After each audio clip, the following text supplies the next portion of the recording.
Assalamualaikum warahmatullahi wabarakatuh.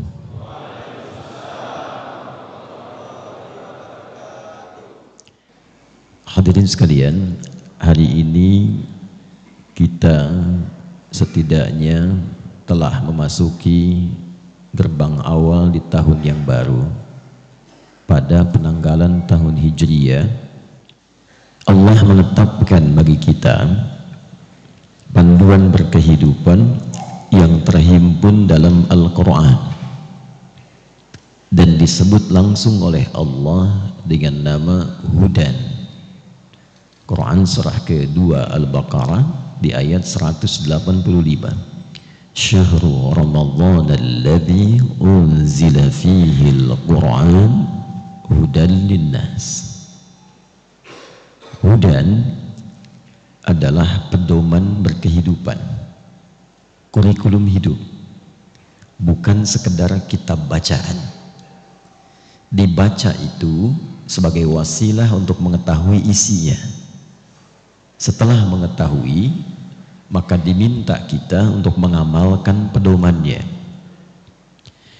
Ini bukan sekedar pedoman, tapi memang difirmankan oleh Allah Subhanahu wa Ta'ala untuk mengantarkan manusia sukses menjalani misi kehidupan di dunia ini, sekaligus menghadirkan kebahagiaan dan ketentraman dalam menjalaninya. Singkatnya, sukses dan bahagia. Desain Hudan ini telah dianjurkan dan diberikan oleh Allah bahkan sejak manusia pertama diturunkan ke bumi. Jadi sejak Nabi Adam alaihissalam beserta istri beliau Sayyidah Hawa alaihissalam diperintahkan menjalani misi awal saat diturunkan ke bumi. Bersamaan dengan turunnya itu diberikan hudan. Itu ditemukan di Quran surah kedua Al-Baqarah di ayat ke-38. Qulna bitu minha jami'a fa imma ya'tiyannakum minni hudan faman tabi'a hudaya fala khaufun 'alaihim wala hum yahzanun. Adam, Hawa, sekarang dimulai misi utamamu untuk memakmurkan bumi dan akan saling menggantikan. Karena itu di ayat 30 sebelumnya disebut dengan khalifah. Inni ja'ilu fil ardi khalifah. Khalifah itu yang memakmurkan, membawa manfaat dan akan saling menggantikan. Nah, penggantinya itu yang kelak disebut dengan Bani Adam, disebutkan 7 kali dalam Al-Quran.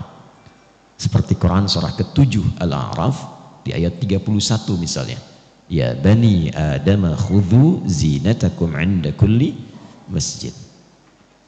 Saat Adam dan Hawa turun itu, Allah tidak membiarkan keduanya dan kelak anak keturunannya turun dan beraktivitas begitu saja. Jadi bukan dibiarkan jalan tanpa tujuan, makan tidur, dibedakan dengan binatang. Kalau binatang makan tidur berkicau selesai. Manusia tidak. Maka diberikan pedoman supaya hidupnya terarah, aktivitasnya terukur, dan yang paling menarik, jika diikuti pedoman ini, maka semua kegiatan yang dilakukan fala khaufun 'alaihim, itu selalu membawa ketenangan. Jadi Allah menginginkan kalau di rumah tangga itu tenang, kalau belajar di kampus tenang, kalau bekerja tenang, bergaul dalam kehidupan sosial tenang, walahum yahzanun, dan menyenangkan, sukses dan bahagia. Itu konsep dasarnya. Allah tidak menginginkan itu dicukupkan pada Nabi Adam dan Sayyidah Hawa saja, tapi kemudian diteruskan pada anak keturunannya. Setiap berganti masa, berganti era, karakternya berbeda. Maka diturunkan kemudian kitab-kitab sesuai dengan eranya, sesuai dengan zamannya, tapi fungsinya serupa. Maka saya cepat lompat supaya langsung kita paham materinya. Misal setiap berganti era Nabi Nuh ke Nabi Ibrahim alaihi wassalam, sampai ke Nabi Musa, sampai ke Nabi Isa, sampai ke Nabi Muhammad sallallahu alaihi wasallam, itu eranya beda, karakter umatnya tidak sama, maka diberikan setiap generasi itu kitab bimbingan. Misal yang paling viral, kitabnya Nabi Musa namanya apa? Taurat. Ya, tahu dari mana? Al-Quran, gampangnya gitu ya. Baik. Nabi Musa saat diberikan Taurat itu, sifat Taurat disebutnya hudan. Quran surah 17 Al-Isra di ayat kedua, wa ataina Musal kitaba, dan demi keagunganku diberikan kepada Musa alaihi salam kitab, wa ja'alnahu hudan li bani Israil, dan kami tetapkan, kata Allah, Taurat itu fungsinya sebagai hudan, pedoman berkehidupan, kurikulum hidup untuk umatnya Nabi Musa di masa itu yang dikenal dengan Bani Israel. Jadi sifatnya terbatas, lokal, untuk umat itu saja, karakter pada masa itu. Dan kalau diikuti tadi, fala khaufun alaihim wa lahum yahzanun. Baik, Nabi Isa alaihi salam punya kitab namanya apa? Injil. Injil pun kalau kita baca Al-Maidah kita temukan fihi hudan. Jadi isinya dalam Injil itu pun hudan. Untuk siapa? Untuk umatnya Nabi Isa alaihi salam pada masa itu di Bani Israel. Terbatas skupnya. Baik, di masa Nabi Musa ada karakter diberikan. Nabi Daud ada karakter diberikan Zabur. Nabi Isa alaihissalam ada karakter, beda generasi diberikan Injil. Masuk era Nabi Muhammad sallallahu alaihi wasallam. Nabinya nabi penutup akhir zaman. Jadi nabinya sudah akhir zaman, umatnya umat akhir zaman, ustadznya pun ustadz akhir zaman. Jadi kalau ada pengurus DKM Raya sekarang, itu pengurus DKM akhir zaman. Karena akhir zaman, khataman nabiyyin, maka sifat kitabnya pun mesti beda dengan sebelumnya. Dia harus mencakup semua kebutuhan yang akan dipedomani oleh semua umat sampai berakhirnya zaman ini, oleh semua manusia sampai selesai kehidupan. Karena itu kita temukan sifat kitab terakhir ini berbeda dengan sebelumnya. Kalau sebelumnya libani, liqaumi, lokal sifatnya, tapi untuk Al-Quran harus untuk semua manusia tanpa kecuali. Manusia setidaknya punya 5 nama yang banyak disebutkan di Quran. Kalau menunjuk pada keadaan nafsunya untuk dimanage disebut dengan bashar, masih personal, 35 kali disebutkan dalam Al-Quran. Qul innama ana basyarum mithlukum. Kalau disebutkan pada karakter bawaan saat lahir secara tunggal, itu disebut ins. 18 kali disebutkan dalam Al-Quran dipasangkan dengan jin. Ya ma'asyaral jinni wal ins wa ma khalaqtul jinna wal ins. Kalau menunjuk pada totalitas aktivitasnya dari bangun tidur sampai tidur lagi, apa yang harus dikerjakan, maka disebut dengan insan namanya. 65 kali disebutkan dalam Al-Quran. Hal ata'alal insan ar-Rahman 'allamal Quran khalaqal insan. Kalau menunjuk kepada anak keturunan, kalau menunjuk kepada anak keturunannya secara genealogi, maka disebut dengan Bani Adam. 7 kali disebutkan dalam Al-Quran. Perhatikan, jika menunjuk kepada kompleksitas kegiatannya, sifat sosialnya, semua aktivitas yang terkait, maka disebut dengan nas. Setidaknya disebutkan kurang lebih 240 kali dalam Al-Quran. Perhatikan bagaimana Allah ketika berfirman selalu sesuai dengan konteksnya. Saat menurunkan Al-Quran, kepada siapa ditujukan? Tidak disebut bashar, bukan ins, bukan insan, bukan Bani Adam. Syahru Ramadan alladhi unzila fihil Quran hudan lin nas. Saya akan berdiri. Kita akan masuki pada titik poinnya. Bagi teman-teman yang tidak terlihat langsung, dan kita juga terhubung karena saat ini live, Ya, mudah-mudahan pemirsa yang dimanapun berada juga bisa kemudian menyimak dengan baik. Fokus baik-baik. Ketika Allah menurunkan Al-Quran pada Rasulullah SAW, sifat pertama, hudannya tidak terpisah. Hudan lin nas. Jadi ini memberikan petunjuk pertama bahwa isi Al-Quran itu bukan sekedar bacaan. Ini dahsyatnya. Kalau kita membaca, itu bagus untuk mengantarkan pada pengetahuan isinya. Dan pahala itu diberikan sebagai motivasi. Jadi adanya pahala untuk membaca itu motivasi yang Allah berikan melalui Rasulullah supaya kita itu mau tahu isi Quran. Yang kedua, kasih sayang Allah supaya hidup kita itu bahagia dan sukses. Maka dimotivasi untuk mendapatkan pahala. Supaya mau tahu isinya, dengan tahu isinya itu hidup semua hamba Allah, umatnya Nabi Muhammad SAW bahagia dan sukses. Jadi saking sayangnya Allah kepada kita, Allah tidak menginginkan satu pun umat Nabi Muhammad SAW hidup di muka bumi ini kecuali bahagia dan sukses. Itulah sebabnya dimotivasi, baca dikasih pahala, baca dikasih pahala, dan tidak tanggung bacaan Al-Quran itu pahalanya bisa melebihi keadaan kita saat sholat. Jadi kalau tadi sholat itu standar pahalanya 10, selesai sholat alhamdulillah dapat 10. Kalau berjamaah kalikan 27. Kalau dilakukan di masjid kali lagi 25. Itu baru datang di hadis Muslim itu dapat 25 kebaikan.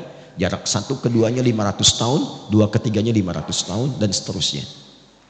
Jadi baru kita selesai dapat 10. Tahu dari mana? Quran surah ke-6 ayat 160.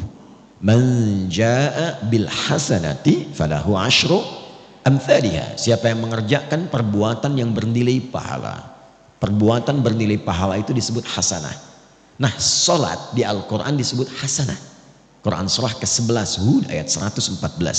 Aqimis salata tarafain nahar wa zulafan minal lail innal hasanati yudhibnas sayyiat. Baca Quran itu berbeda. Baca Quran itu bukan dihitung per ayatnya, bukan dihitung kita per selesainya, tapi per hurufnya. Dihitung per hurufnya. Hadis riwayat At-Tirmidzi nomor hadis 2910. Man qara'a harfan min kitabillahi falahu asyru hasanat. Siapa yang mau menyempatkan diri baca Al-Quran, itu satu hurufnya 10 kebaikan. Satu huruf. Bisa kebayang nggak? Dan saya hakul yakin nggak ada orang ngaji cuma satu huruf. Nun, dah dulu lumayan 10.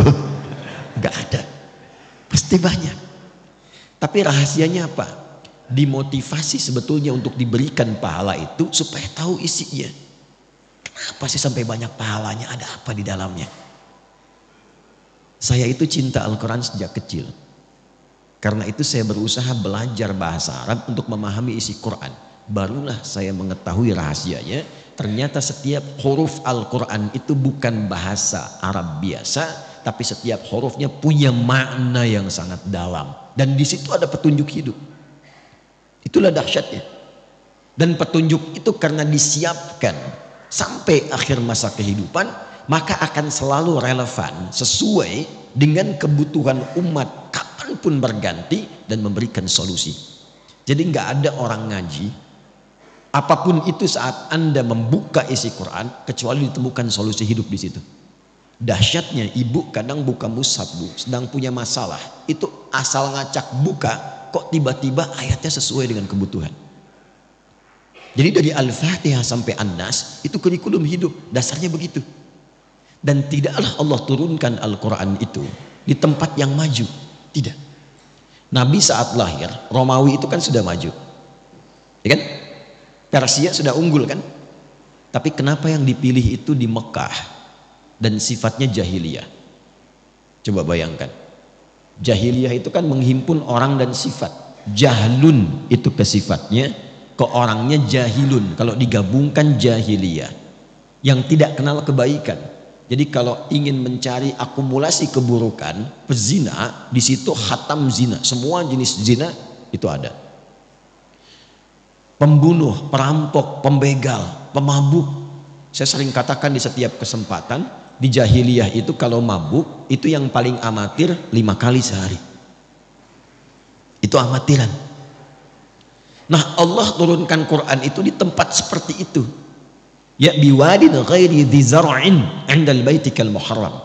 Kalau menurut bahasa Nabi Ibrahim, ya, di tempat di lembah yang sangat terasing, yang sangat tandus, jauh dari peradaban, kan? Dan keadaannya kompleks. Tapi Allah ingin tunjukkan dengan hikmahnya, saya cepat merubahlah keadaan jahiliyah itu menjadi khairu ummah. Jadi kalau Anda ingin tahu siapa paling hebat di zamannya, itu ada di tempat itu. Siapa yang punya peradaban yang dibawa kemanapun jadi hebat, ada di tempat itu. Dirubah keadaan jahiliyah paling bawah, naik ke tempat tertinggi, yang kurikulumnya dari situ dibawa oleh 1 orang pun. Kan Nabi punya alumni 40 orang, as-sabiqun al-awwalun dari Mekah. Hijrah ke Madinah, itu menghasilkan di akhir 12.000 orang. Anda silahkan cek dalam sirah. 12.000 orang ini, kemanapun mereka menapakkan kakinya, membawa kurikulum Quran, tidaklah tempat yang dipijak kecuali bercahaya, maju, dan punya peradaban. Dibawa ke Spanyol, ke Iberia, 7 abad. Dibawa ke Nusantara, mencerahkan. Dibawa kemanapun, sukses. Jadi posisikan Al-Quran sebagai kurikulum hidup. Nah, apa kaitan dengan pembahasan kita di subuh kali ini? Saat kita memasuki tahun yang baru, menata hari, pekan, dan bulan, kurikulum apa yang disampaikan oleh Quran supaya hidup kita itu terarah, berkualitas, membahagiakan, dan menyenangkan. Ini yang ingin saya maksudkan, mengembalikan tujuan hidup kita berdasar Allah, ketentuan Al-Quran, supaya jelas orientasi hidupnya. Nah, disinilah pembahasan kita akan dimulai. Yang tadi muqaddimah. Jadi saya ingin kita mengerti dulu dasar bahasan kita, supaya saat akan membahas paham apa yang akan dikaji. Jelas? Hai. Yuk kita mulai. Tanggal berapa tadi sekarang? 4 apa?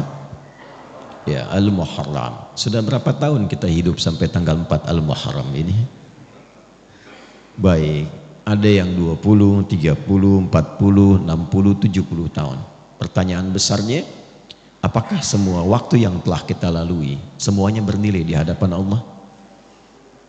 Yuk, riset membuktikan, walaupun ini masih simpel dan perlu diverifikasi, tapi umumnya para ilmuwan sepakat, rata-rata setengah usia manusia itu digunakan untuk tidur. Rata-rata. Yuk kita ambil standar saja, diakumulasikan jamaah rata-rata 40 tahun.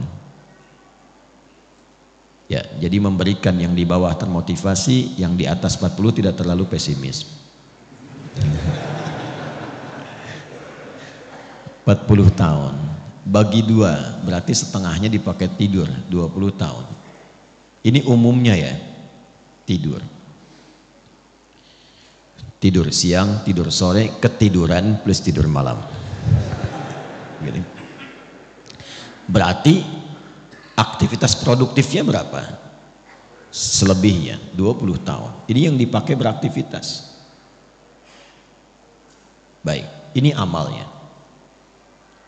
Kira-kira dari 20 tahun ini yang jadi amal soleh berapa tahun? Kan ada soleh, ada salah kan? Rumusnya kan begitu. Orang menatap itu kalau bukan soleh, salah kan? Yang sudah menikah menatap istri sendiri, soleh. Istri orang, salah. Kan? Keluar dari masjid pakai sendal sendiri, soleh. Pakai sendal orang, salah. Kan? Nah, dari ujung kepala sampai ujung kaki, kira-kira berapa solehnya? Ya nggak usah terlalu pesimis lah, setengahnya lah ya. 10, ya kan? 10 tahun. Alhamdulillah. Nah, potensi amal soleh yang dilakukan misalnya 10 tahun. Saya mau tanya, dari 10 tahun ini yang ikhlas berapa tahun?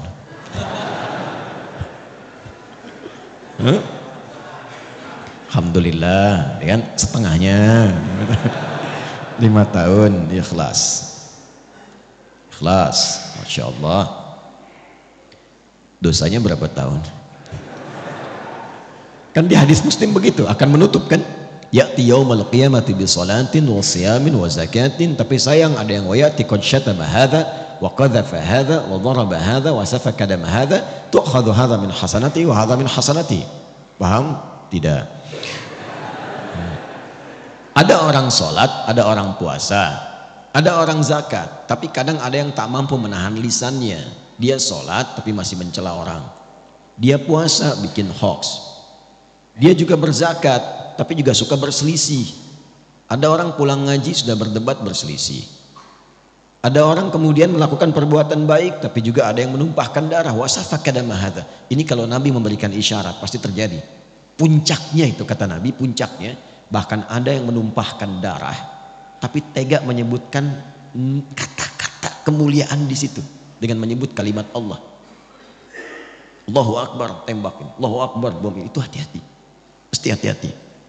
Dan kalau ada doktrin demikian cepat tinggalkan, karena itu yang dari awal diwaspadai oleh Rasulullah SAW. Hati-hati. Saya pernah sampaikan di berbagai kesempatan tempat, dan kita bermohon pada Allah supaya tidak terulang lagi kapanpun ya. Itu dulu waktu ada bom di Jalan Tamrin itu meledak, duar gitu. Itu saya sedang di Lampung. Tiba-tiba jamaah bertanya, "Ustaz, apakah bom di Jalan Tamrin termasuk jihad fisabilillah?" Saya bilang, "Mas, maaf ya, sependek pengetahuan saya, jihad fisabilillah itu jihad di jalan Allah, bukan di Jalan Tamrin."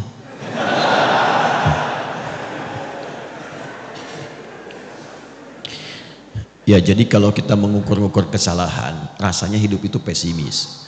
Kalau kalkulasinya manusia. Tapi kalau kita kembalikan pada hukum Allah, makanya kalau rajin ngaji itu hidupnya cerah. Alhamdulillah di situ ada taubat. Kebayang nggak orang sudah bunuh 99, dia genapkan jadi 100. Tetapi kemudian dia taubat. Cuman menempuh perjalanan ke majelis ilmu supaya mendapat bimbingan seorang syekh untuk taubat.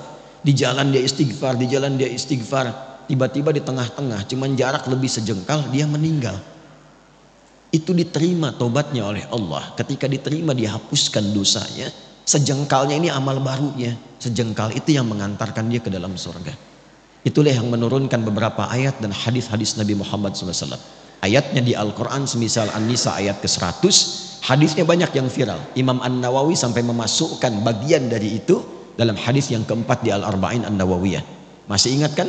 Seakan-akan ada orang kayak divonis mau masuk neraka, tinggal sejengkal, sehasta ke neraka itu, ternyata dia melakukan amalan yang diridhai oleh Allah dan memasukkan itu ke surga. Masih ingat? Itu kalau punya visi hidup. Kalau nggak punya, terancam juga. Maka kembalikanlah ke Al-Quran, bagaimana kita menata yang akan dikerjakan dan menutup yang telah dilakukan yang salah-salah, mengambil bekal sisa dari yang soleh untuk menatap ke depan. Inilah yang akan kita bahas setiap berganti tahun dengan mengacu kepada Al-Quran surah ke-9 di ayat 36. Dan ini harus dilakukan setidaknya setiap tahun berganti, walaupun idealnya setiap hari. Setiap hari. Tapi kita tarik dulu dengan berganti tahun, ini kita akan arahkan. Yuk menyusun kurikulum hidup dalam setiap pergantian tahun baru. A'udzubillahi minasyaitonirrajim. Bismillahirrahmanirrahim. Kita mulai. Inna iddatasy syuhuri 'indallahi 12 syahran fi kitabillah yauma khalaqas samawati wal ard minha arba'atun hurum dzalika ad-dinul qayyim fala tadhlimu fihinna anfusakum. Stop sampai situ dulu di kurikulumnya. Inna harfu nasbin wa taukidin tansibul isma wa tarfa'ul khabara mabniyun 'ala al-fathi la mahalla lahu min al-i'rab. Inna itu huruf yang digunakan dalam bahasa Arab, fungsinya menegaskan informasi, yang menunjukkan informasi ini tidak main-main, isinya serius. Jadi kalau ditemukan inna mengawali ayat Al-Quran, maka cara memahaminya, informasi yang akan Allah sampaikan begitu penting dan serius. Sampai kemudian nasbin, ini ngajinya agak dalam ya. Kalau ngaji biasa itu hanya menunjukkan setelah inna itu nasab. Tapi kalau kita agak dalam ngajinya, nasab itu asalnya menancapkan sesuatu dengan kuat agar tidak goyah. Nasaba rajulu asahu fil ard. Seorang lelaki menancapkan tongkat dengan kuat, saking kuatnya nggak goyah. Jadi kalau ada kalimat informasi dalam Quran, ayat dibuka dengan inna, serius itu tancapkan informasinya dalam jiwa, jangan goyah. Pegang. Bukanlah. Sampai Anda mau bersin, tidak bersin, tetap pegang. Ya. Jangan ragu. Yang bersin jawab. Nanti beliau jawab lagi, ya. Orang bersin kemudian mengatakan yarhamukallah. Antum jawab apa? Itulah indahnya Islam. Tidak ada kegiatan kecuali dengan kebahagiaan, kebaikan dan doa. Jadi kami waktu belajar ada yang bersin. Kemudian dia bilang kan yarhamukallah. Kata dosen kami, yahdini awalan tsumma antum. Semoga Allah memberikan hidayah pada saya dulu baru kalian. Yuk sini. Tancapkan ini dalam jiwamu. Apa yang ingin Allah sampaikan? Ini saking pentingnya. Aku sejak mencipta langit dan bumi, kata Allah, telah menetapkan aturan bahwa semua kehidupan yang akan dijalani, kita tarik ke bumi dulu, itu akan berlangsung dalam setahun 12 bulan. Jadi komposisi waktunya 1 tahun itu berapa? 12 bulan. Dan ini Anda hanya akan temukan dalam Al-Quran, dalam konteks kitab suci, atau mungkin kitab yang disucikan. Cuma di Al-Quran yang tegas menyebutkan setahun berapa? 12 bulan. Dan bukan hanya informasi, tapi dengan isyarat desainnya, apa yang harus dikerjakan dalam masa itu. Romawi dulu pernah memberikan satu tes hipotesa kalau dijadikan 13 bulan, ternyata nggak seimbang. Dikembalikan pada 12 bulan. Kemudian Allah meminta kepada kita untuk mengatur. Sejak langit dan bumi diciptakan, desain kehidupan itu setahun 12 bulan. Kalau Anda ingin tahu ketentuan yang lurus dalam agama, dalam konteks ini disebut din. Din itu yang menunjukkan pada kebaikan. Din itu yang mengatur supaya tertata. Kenapa din itu dinamakan dengan din, kemudian disebut dengan Islam? Inna dina indallahil, seakan memberikan kesan Islam itu bukan cuma agama. Agama itu kan bahasa Sanskerta, tidak rusak kan? A-nya tidak, agama itu rusak, menjaga supaya tidak rusak. Nah, din itu maknanya lebih daripada itu. Kenapa disebut Islam? Ingin memberikan kesan ketika Anda mengaku Muslim, agama Anda apa? Islam. Itu bukan sekedar nama. Tapi dengan Anda menjadi Muslim, mengikuti tuntunan Islam, maka menjaga Anda supaya hidupnya tertata, supaya terarah, hidup berkualitas.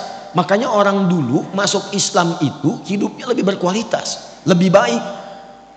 Silahkan cek. Kalau dia penuntut ilmu, pasti ilmunya meningkat, jadi lebih pintar, bahkan jenius. Kalau dia pebisnis, pasti ketika masuk Islam dia tidak akan pernah kaya. Pasti. Tapi akan menjadi pribadi yang kebangetan kayanya. Betul, standar. Itu pebisnis Muslim itu kalau dagang nggak pernah balik modal, selalu balik untung. Betul. Kenal Abdurrahman bin Auf?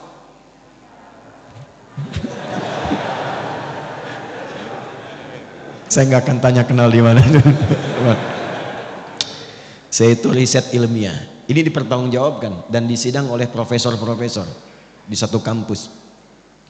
Singkatnya begini, saya riset perbandingan pra-Islam dengan pasca-Islam. Abdurrahman bin Auf, singkatnya saat masuk Islam, itu dalam bisnisnya yang berkah itu, kalau dikonversi ke sekarang, aset dan semuanya, itu nilainya 72.000 triliun. Elon Musk belum ada apa-apa. Dan baru turun kemarin jadi 2.800-an. Jeff Bezos 1.800-an triliun. Itu belum ada apa-apanya baru kaya. Abdurrahman bin Auf itu kebangetan kayanya. Kebangetan. Kapaknya terbuat dari emas. Tapi masuk surga juga. Ya, daripada miskin gak jelas kan? Gitu. Luar biasa. Jadi semua orang tuh jadi orang hebat. Terus yang tadinya itu angkuh jadi orang yang tegas, yang sombong jadi tawadu, semua berubah. Itulah muslim. Jadi kalau hari ini ada yang mengaku orang Islam, kok bisa kata-katanya menjadi kotor, kakinya melangkah pada yang tidak baik, masa depan tidak tertata, nggak tahu kegiatan apa yang mau dikerjakan, berarti ada yang belum sempurna dalam keislamannya. Nah, ini yang menjadikan kita diminta oleh Al-Quran, coba tata supaya lurus. Dzalika dinul qayyim.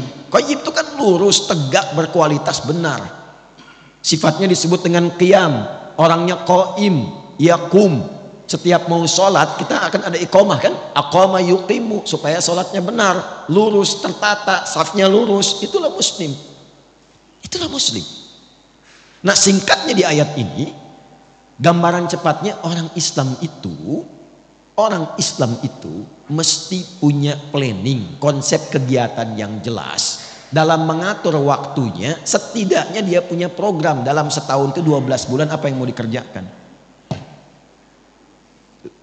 Nanti akan ditarik ke harian, makanya nanti akan dibagi ke dalam konsepsi waktu sholat itu setiap harinya, tapi targetnya tahunan. Jadi Anda ini dalam setahun punya rencana apa? Kalau mau ditarik ke dunia dulu misalnya, ya coba dalam konteks Anda nih yang belajar mahasiswa, dalam setahun ini apa yang mau dicapai? Kenapa yang dipilih kampusnya itu? Mau jadi apa ke depannya? Petakan, turunkan, dibagi ke dalam 3 bagian minimal. Makanya minha arbaatun hurum, 12 dibagi 4 berapa? 3. Jatuhnya per trimester, 3 bulan, 3 bulan, 3 bulan, bagi 4 bagian, dievaluasi. Sudah tercapai belum? Tercapai belum? Apa yang harus dilengkapi? Apa yang harus dikurangkan? Target IPK berapa? Diturunkan. Bisnis demikian, dalam setahun evaluasinya bagaimana? Itu standarnya, itu paling rendah, paling standar. Nah, semakin tinggi lagi imannya, maka dia melampaui batas-batas dunia. Itu targetnya langsung akhirat. Targetnya langsung apa? Akhirat. Jadi cara menyusunnya begini, mohon izin saya tidak bermaksud mengajari, hanya menuangkan apa yang Al-Quran berikan petunjuk kepada kita. Jadi kalau seorang muslim itu semakin tinggi imannya, semakin kuat imannya, semakin banyak amal solehnya, itu orientasi hidupnya, dia memasang target akhirat dulu, baru tarik ke dunianya. Itu ada di Quran surah 59 ayat 18. Ya ayyuhalladzina amanu taqullaha wal tanzur nafsum ma qaddamat lighad. Ghad di situ akhirat. Ghad di situ maksudnya akhirat. Ya, saya terangkan dengan ilmu nahwu dulu supaya cepat ya. Ya itu huruf panggilan, disebutkan setidaknya 361 kali dalam Al-Quran. Itu memanggil yang mendekat, yang menengah dan jauh. Semua jarak, semua aspek. Jadi kalau Anda pergi ke Mekah, umrah atau haji, yang belum mudah-mudahan disegerakan, ya, insya Allah. Dan tidak cukup dengan amin, nabung. Ya. Anda ada kesulitan, pengen dimintai bantuan, bilang aja, ya, nengok semua tuh. Yang dekat, yang menengah, yang jauh.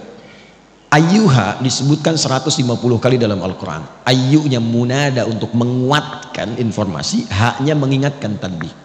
Kemudian alladzina disebutkan 1080 kali dalam Al-Quran, itu untuk memanggil semua tanpa kecuali, tanpa sekat. Mau laki-laki, perempuan, tua, muda, besar, kecil, melintasi status. Jadi Allah menginginkan semua hambanya tanpa kecuali, yang punya jabatan, yang belum punya jabatan, yang disebut kaya, yang disebut cukup, yang disebut ustadz atau jamaah. Allah nggak bedakan. Sepanjang engkau beriman, kata Allah, mesti punya visi hidup. Dan sepanjang engkau beriman, mesti ingat akhirat, tempat pulang. Karena setiap kita pasti akan pulang. Setiap kita pulang. Gak ada yang gak pulang. Karena hidup kita itu bukan di sini itu tugas. Pulangnya ke sini. Walal akhiratu khairul laka minal ula. Nanti ke sini. Ini bukan tempat kita di sini. Sadari itu, kita terus sedang bertugas. Fil ardi itu membawa misi, pulangnya akhirat. Makanya disebut di Quran dengan mayyit. Quran surah 39 ayat 30, innaka mayyitun. Mayyit itu kalau pakai tasydid itu yang akan meninggal, ya, yang akan wafat. Wafat itu gerbangnya, artinya menjalani masuk gerbang itu untuk masuk ke tempat yang baru, itu yang abadi. Sedikit-sedikit lompatnya. Ini ada mayit begini, ada mayit, itu beda.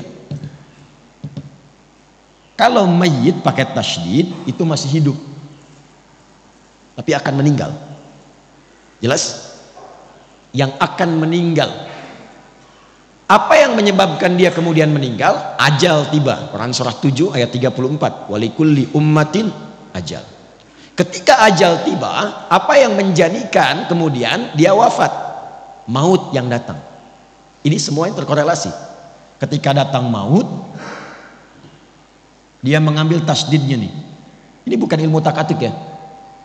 Ini seakan ini rohnya ini diambil, maut. Siapa yang ditugaskan? Malakul maut. Quran surah 32 ayat 11. Qul yatawaffakum malakul mautil ladzi wukila bikum. Maut. Ketika ini diambil jadi sukun. Nah, kalau sudah mayitun meninggal. Kenapa pakai sukun? Sukun itu dari kata sakinah. Sakinah itu tenang. Usahakan kalau meninggal itu usahakan yang tenang, yang nyaman, yang husnul khatimah. Ya ayyatuhan nafsul mutmainnah, hei jiwa-jiwa yang tenang. Ya, makanya dulu orang Jepang saja waktu bikin film kartun itu dan ditulis dalam tadinya komik ya, Susuke Watanabe itu 96 pernah membuat komik namanya Dragon Ball itu, yang kemudian difilmkan. Itu kalau Piccolo di Kamehameha sama Son Goku kemudian mati, di atasnya ada bulatan kan? Pernah inget gak?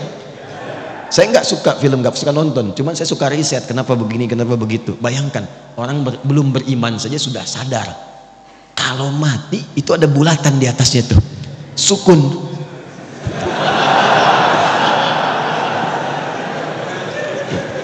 Oh, enggak. Tuh. Coba nanti yang belajar bahasa Arab agak dalam belajarnya. Itu di bahasa Arab itu harokat pun ada artinya. Itu harokat. Kenapa sukun, kenapa fathah, kenapa dhammah, kenapa kasrah, itu ada artinya. Jadi kalau panjang waktunya bisa saya bahas, tapi karena terbatas kita fokus. Kita sampai jam berapa? Ya, insya Allah tidak ada masalah. Anda silahkan sampai zuhur. Saya 6/4 saya pamit. Dan nanti kapan-kapan lagi lah, kapan-kapan. Insya Allah ya. Tapi saya punya cerita singkat dulu.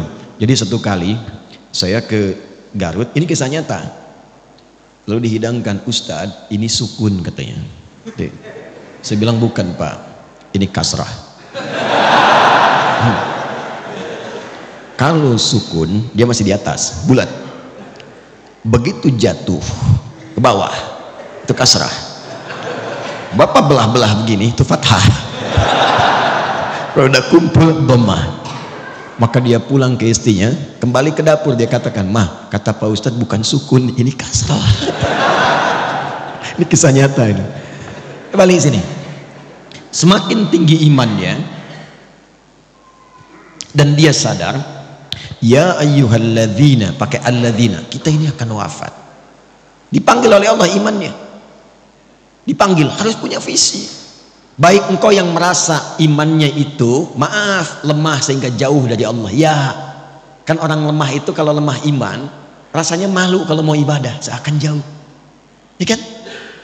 Mau ngaji malu, mau ke masjid malu gitu ya. Ada yang standar menengah, standar. Ada yang kuat, saking kuatnya Masya Allah cepat.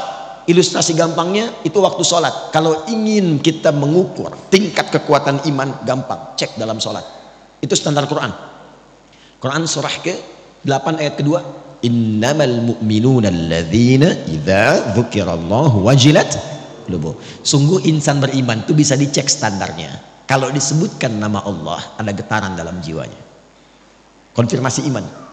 Nah, Allah menyebutkan namanya itu lewat muadzin dalam adzan, dipanggil. Adzan itu adzan dari kata udhun, telinga. Kenapa disebut adzan? Karena lafaz ini satu-satunya yang akan sampai ke telinga 24 jam berputar. Diperdengarkan nama Allah setiap berganti waktu. Baru bangun disebutkan, siang disebutkan, sore disebut, sampai malam. Untuk dilihat standar iman dalam sehari itu bagaimana kualitasnya. Karena kata Nabi, nanti ada yang yusbihu mu'mina wa yumsi kafira. Paginya kuat, sorenya lemah, bahkan ada yang kufur. Allahu Akbar, Allahu Akbar. Ya, kita ambil misalnya zuhur jam berapa? Subuh tadi jam berapa? 4.22 terjadi perbedaan pendapat. Ya kita ambil pas dekat komat lah 4.25 misalnya. Nah ini kalau azan 4.25 Allahu Akbar, Allahu Akbar, Anda langsung sadar, ya Allah azan, saya siap-siap. Nah itu kualitas imannya standar, belum kuat. Tapi kalau dari jam 4 Anda sudah siap-siap, belum dipanggil, sudah ada getaran untuk merespon, itulah iman yang kuat. Tapi kalau dipanggil 4.25 Anda baru sadar 5.24.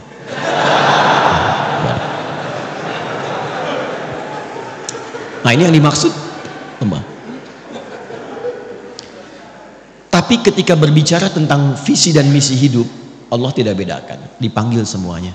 Hei, baik yang merasa imannya masih lemah, yang menengah ataupun yang kuat, itu Masya Allah, Allah panggil semua dengan engkau mengerjakan ini. Yang lemah akan jadi kuat, yang kuat semakin rekat, dan yang menengah akan semakin dekat dengan Allah Subhanahu wa taala. Wal tanzur nafsum ma qaddamat. Engkau harus punya visi untuk pulang. Jangan-jangan dunianya nyaman, akhiratnya terancam. Maka cara menyusunnya begini. Nah, ini yang paling penting. Kalau kita ingin menjalani aktivitas dunia supaya nyaman, jadi apapun silakan. Ini tidak merubah status Anda. Yang wali kota tetap wali kota, yang camat tetap camat, yang dosen tetap dosen, nggak berubah. Tinggal Anda ingin upgrade atau tidak. Saking pentingnya bunyi itu ya, mengingatkan. Ya, suruh nanti saya terangkan. Tarik ini sampai ke masa kita sekarang. Dari sini dulu, dari akhirat. Ini kan tempat pulang terakhir kan. Logika sederhananya begini. Kalau kita ingin menempati tempat untuk pulang yang terbaik, sekarang sedang kita beraktivitas, berarti kita siapkan kan tempat yang bagus, kalau pulang nyaman, tempatnya enak dan sebagainya. Nah, Allah sudah menawarkan melalui Rasulullah ada 8 tempat indah saat pulang di akhirat. 8 jenis yang disebut dengan jannah, surga. Jadi surga itu ada 8 jenisnya. Dari mulai yang biasa, tapi maaf, sebiasa-biasanya pun surga. Ya, mala ainan ra'at wala udhunun sami'at wala khatara ala qalbi bashar. Itu indah, ingin apapun seling langsung ada. Itu ada di Al-Baqarah ayat 25. Wa utubihi mutasyabihat. Antum sekarang, waduh lapar nih, dan nunggu dari tadi, tuh kan? Pengen makan, pengen sarapan, pengen macam-macam. Di surga beda. Begitu antum ingat nasi uduk, celing ada. Apa aja? Itu yang surga biasa. Apalagi yang indah seperti Firdaus, surga Aden, Darussalam, Jannatun Na'im. Pertanyaannya, saya cuma tanya 2 hal. Satu, siapa yang ingin masuk surga? Alhamdulillah. Tapi tidak semua yang ingin ke surga itu yang tahu dan jelas punya gambaran surga mana yang mau dimasuki.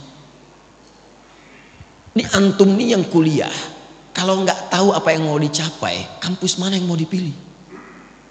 Mau jadi apa? Anda kalau nggak punya visi, untuk apa Anda bekerja beraktivitas, akan bingung apa yang mau dikerjakan, hasilnya apa yang mau diraih. Nah, kita tarik dari atas, nih surganya mau yang mana? Supaya jelas, nanti dari situ muncul kurikulum, itulah yang dikerjakan selama hidup, itu aja terus sampai wafat. Hidup itu kan gampang, cuma tinggal menunggu wafat saja. Setelah itu selesai, kita mendapatkan apa yang disiapkan. Nah, saya ingin cepat karena waktunya tinggal 15 menit lagi. Setelah itu kalau ada waktu kita diskusi supaya memberikan kesempatan Syuruk dan yang lainnya. Fokus baik-baik. Saya akan cepat, dari 8 jenis surga ini kita sepakati dulu jamaah. Mau surga yang mana? Oke ya, gak apa-apa. Saya paham ya. Kalau kan selalu terjadi begitu, nggak ada masalah ya. Nggak ada masalah. Memang rumusnya begitu. Kalau kita mau pilih sesuatu, pilih yang tinggi. Sehingga nanti effortnya dari dalam diri kita itu semakin kuat ingin mencapai. Jadi kalau nggak nyampe, nyangkutnya masih deket-deket. IPK 4, target belajarnya itu kuat. Kalau nggak nyampe, nyangkutnya ya 3,9, 3,8. Jadi kalau mau target surga, targetkan yang tinggi. Sebab kalau yang biasa-biasa yang penting ke surga ya gak apa-apa. Kalau nggak nyampe, nyangkutnya di mana? Ini Firdaus. Sudah? Oke, tarik ke sini. Tinggal keluarkan di Al-Quran kurikulum surga Firdaus.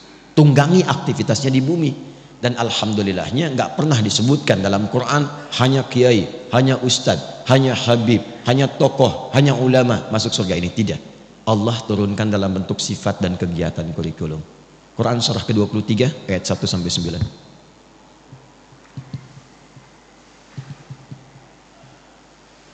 Qad aflahal mu'minun alladzina hum fi salatihim, terus sampai Anda dapatkan, perhatikan, ulaika humul warithun alladzina yarithuna al-firdausa hum fiha, dan itu pakai alladzina, semua berpeluang masuk ke surga situ.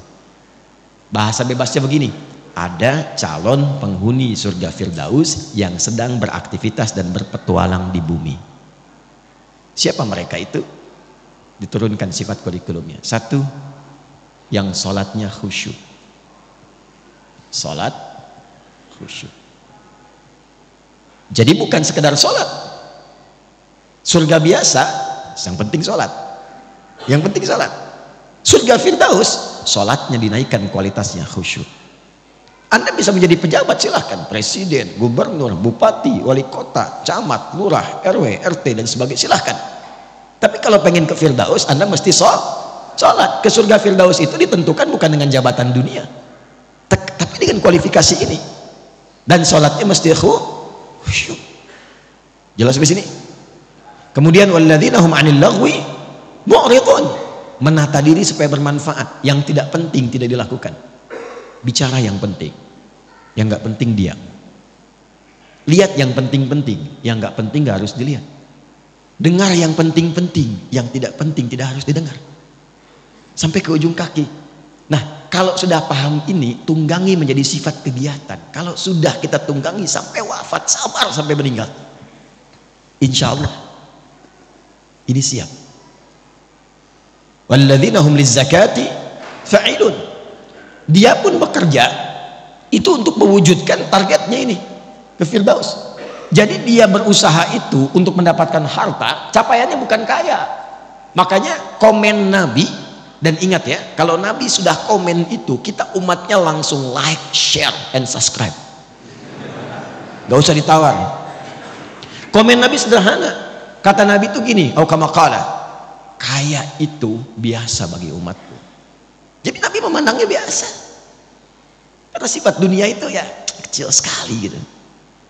Biasa.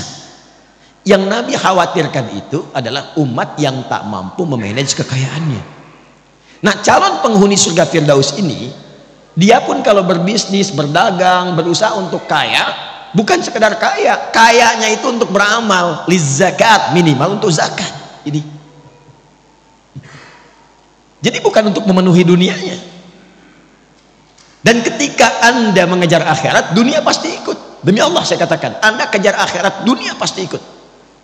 Nggak ada ceritanya orang mengejar akhirat kehilangan dunia, itu nggak ada. Dan itu akan sesuai porsinya dengan kebutuhannya.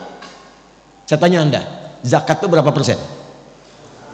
2,5%. Itu yang standar ya, standar pokok 2,5%. Ya Allah, hamba sudah berusaha sholat semaksimal sampai hidup saat ini. Hamba ingin menaati-Mu ya Allah. Berikan kesempatan untuk bisa berzakat selama hidup. Hamba tidak minta banyak ya Allah. Hamba ingin surga Firdaus, setidaknya berikan kesempatan 25 juta aja bisa zakat. 25 juta aja bisa zakat. Zakat 25 juta. Tapi kan Allah kasihnya 1 miliar. 2,5% dari 1 miliar berapa? 25 juta kan? Jadi ketika Anda minta 25 juta untuk zakat, Allah kasih 925 juta lebihnya. Itu konsep dasarnya. Jadi kalau Anda niatkan yang bisnis, yang kerja untuk menaati Allah, untuk ibadah, mengikuti pedoman Rasulullah, dunia ikut. Nanti lebihnya tinggal dibagi untuk keluarga yang dekat, keluarga menengah, keluarga jauh. Disinilah muncul skema infak namanya. Diatur kebutuhan Anda berapa, lebihnya itu untuk beramal. Makanya kita pandai-pandai melihat Allah titipkan apa kepada kita. Cuma 4 pilihannya. 1 ilmu, 2 harta, 3 kedudukan, 4 tenaga. Dan keempat ini contohnya sudah ada pada kepribadian para sahabat ketika belajar dengan Nabi. Dan Nabi mengakumulasi semuanya. Jadi ketika Anda dititipkan pengetahuan, ilmu, mau jadi apapun, maaf, ustadz, dosen, macam-macam. Nah, pertanggungjawaban pertamanya itu pertanyaannya bukan seberapa besar gelar Anda. Berapa banyak ilmu itu yang telah mengenalkan Anda dengan Allah. Kan jelas, itu setiap bangun loh standar. Jadi kalau kita bangun tidur, itu langsung ditanya ya pada diri kita melalui hadis Nabi. Sampai bangun itu sudah seberapa dekat dengan Allah? Ingat Allah enggak? Itu ada di Abu Daud nomor hadis 1367. Silahkan dicek. Dari Ibnu Abbas radhiyallahu taala anhuma. Itu kata beliau kalau Nabi bangun dari tidurnya, kana Nabiyyu sallallahu alaihi wasallam idza staiqadha bin naumihi fajalasa. Kalau Nabi bangun dari tidur duduk dulu. Enggak langsung, jangan langsung beraktivitas, duduk supaya tenang. Wa masaha bi yadihi min athari naumih. Kemudian menghilangkan bekas ngantuknya dengan tangan yang bersih ya. Karena nanti ada hadis lain, kalau menduga tangannya kotor cuci dulu. Karena engkau tidak tahu kemana tangan itu berkelana saat tidur. Setelah sadar, baru baca. Apa yang dibaca? Sebelum doa itu, ada bacaan dulu. Wa qara'a khawatim surah Ali Imran. Dan membaca 11 ayat terakhir surah Ali Imran. Surah itu kurikulum hidup yang menyadarkan. Jangan sampai bangun dan beraktivitas, Anda tidak kenal Allah. Apapun profesinya. Inna fi khalqis samawati wal ardi wa ikhtilafil laili wan nahari la ayatin liulil. Siapa ulul albab itu? Alladzina yadhkuruna Allaha qiyaman wa qu'udan wa 'ala wa yatafakkaruna fi khalqis samawati wal rabbana ma khalaqta hadza batila subhanaka faqina. Jadi Anda mau tugas jadi udara, darat, lautan, bekerja apapun, kalau Anda mengaku muslim, ingat Allah. Itu poinnya. Yang menjabat silahkan. Bapak di wali kota, ada di RW, di RT, Anda nggak akan ditanya berapa banyak yang telah dikumpulkan dari pangkat dan jabatan. Pertanyaan pertamanya, berapa amanah Allah yang telah engkau berhasil selesaikan? Kenal Allah nggak? Harta juga begitu. Jadi ketika Allah titipkan, menatanya begini, menatanya. Bukan semuanya itu harus dibelanjakan. Nih, yang untuk ibadah akhiratnya. Untuk keluarga berapa? Setelah itu sebagian infak awal 5 golongan Al-Baqarah 215. Setelah itu lebihnya baru keluar. Anda dapat sebulan 100 juta, hitung setelah keluar zakat, ini yang di rumah berapa kebutuhannya? Misal 30 juta. Lalu dari 5 golongan yang 215 ayat 215 di Al-Baqarah, ada orang tua di situ. Yas'alunaka madza yunfiqun qul ma anfaqtum min khair falil walidain wal aqrabin, kerabat dekat, paman, bibi, ya adik, kakak dan sebagainya, keponakan. Wal yatama, anak yatim, wal masakin, orang miskin, wabnis sabil, yang kesulitan di perjalanan. Porsinya berapa? Setelah itu baru keluar yang jauh. Jadi siapa untuk keluarga, tabungannya bagaimana, selebihnya itu untuk ibadah. Inilah Firdaus. Dan kalau dikumpulkan terus pun tanpa arah itu percuma, karena saat meninggal dibalutnya cuma pakai kain kafan dan silahkan cek, tidak ada kantongnya. Silahkan cek kalau nggak percaya. Jadi polanya seperti ini. Kalau ini sudah paham dan menjaga kehormatan, walladzina hum li furujihim hafidun. Ini aja sifatnya. Ada 5 sifat, silahkan nanti cek ayatnya. 5 ini turunkan, ikuti selama hidup. Dan jadi apapun. Dan sahabat itu gak keluar dari yang 4 yang tadi kita pilih. Silahkan. Dari sekarang tetapkan mau berjuangnya lewat harta seperti Abdurrahman bin Auf, Utsman bin Affan radhiyallahu taala anhuma. Mau dengan ilmu seperti Ali bin Abi Thalib, Abu Hurairah, Salman Al-Farisi radhiyallahu taala anhum jami'ah. Mau dengan kedudukan seperti Amr bin As, silahkan radhiyallahu taala anhu, atau mau dengan tenaga saja seperti Bilal bin Rabah. Kalau sudah paham, hidupnya enak. Bilal itu azan, Allahu akbar, Allahu akbar. Nabi komen. Begitu selesai kata Nabi, aku mendengar suara terumpah Bilal itu di surga. Bilal langsung menyimpulkan, azan aja saya udah ke surga. Apain saya capek kayak Utsman gitu. Karena jelas orientasi hidupnya. Sehat juga, makan juga, cukup, dan tidak akan iri dengan ilmunya Ali. Tidak akan iri dengan kayanya Utsman. dan nggak akan flexing. Itu Bilal biasa saja. Bilal itu sepeninggal Nabi itu dicari oleh orang-orang untuk diangkat jadi hakim agung dengan gaji yang sangat tinggi. Tapi Bilal menolak untuk mempertahankan kalimat Nabi yang telah beliau pegang gitu. Karena orientasinya jelas. Saya tanya antum ya. Antum pilih mana? Subuh di Masjid Ar-Raya atau diajak olahraga dikasih hadiah 10 juta?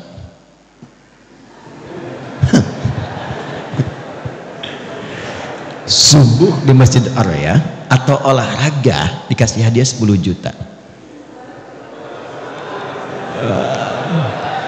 Maaf, pilihan cuma 2, nggak ada yang ketiga. Itu memang nggak mudah.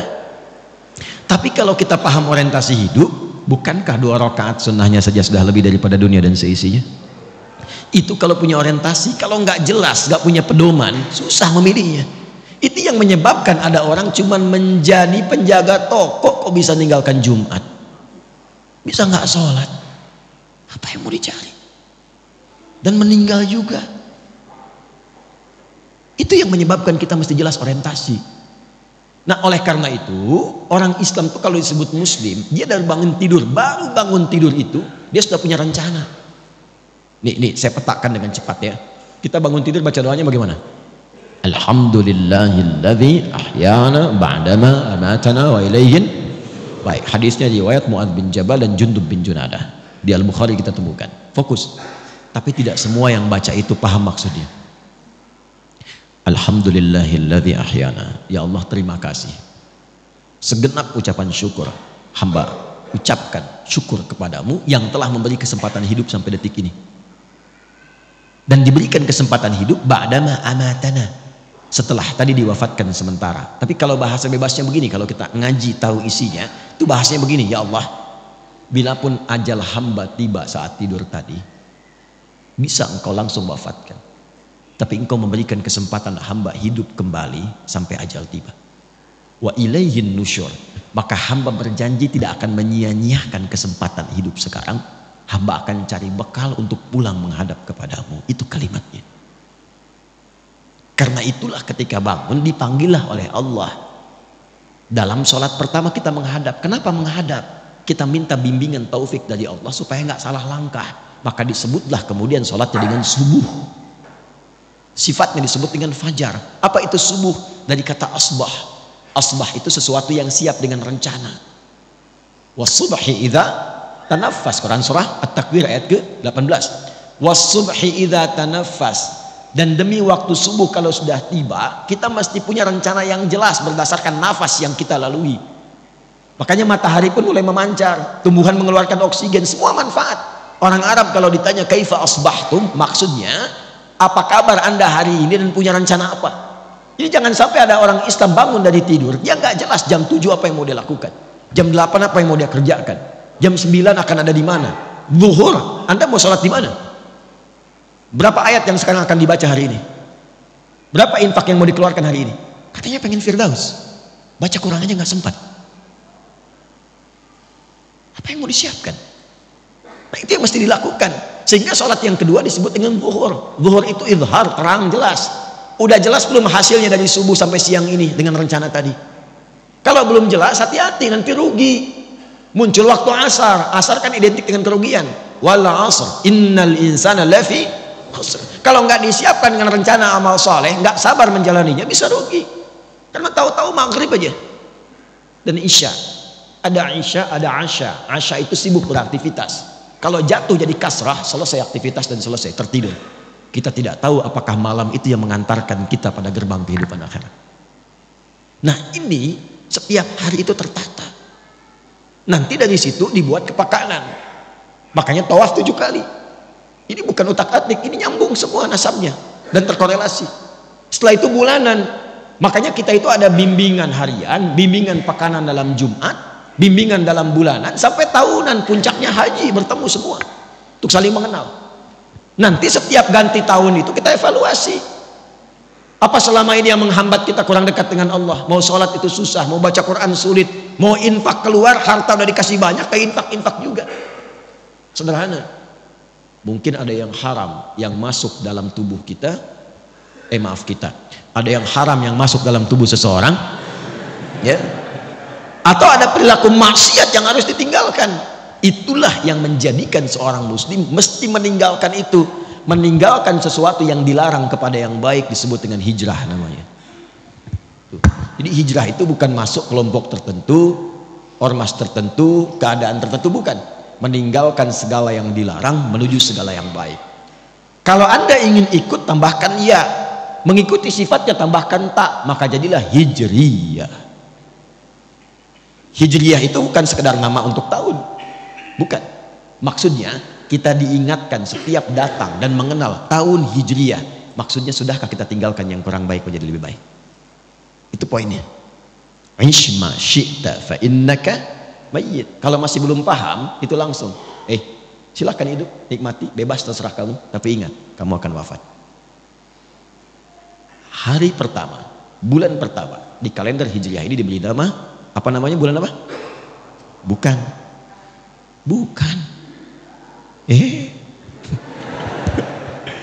Saya tanya apa? Muharram? Bukan. Bukan Muharram. Yang tepat itu Al-Muharram. Ya, Al-Muharram. Kalau Muharram itu kegiatan yang diharamkan. Mabuk Muharram. Mencuri Muharram. Berselisih Muharram. Bertengkar haram. Korupsi Muharram. Hukumnya disebut haram. Itu hukumnya.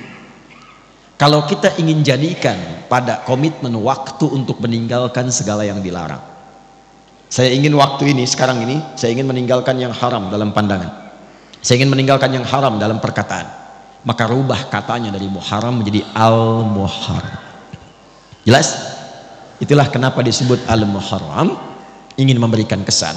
Kalau ingin berubah menjadi pribadi yang baik, maka yang pertama dilakukan, mulailah dengan meninggalkan segala yang diharamkan oleh Allah dan Rasulnya.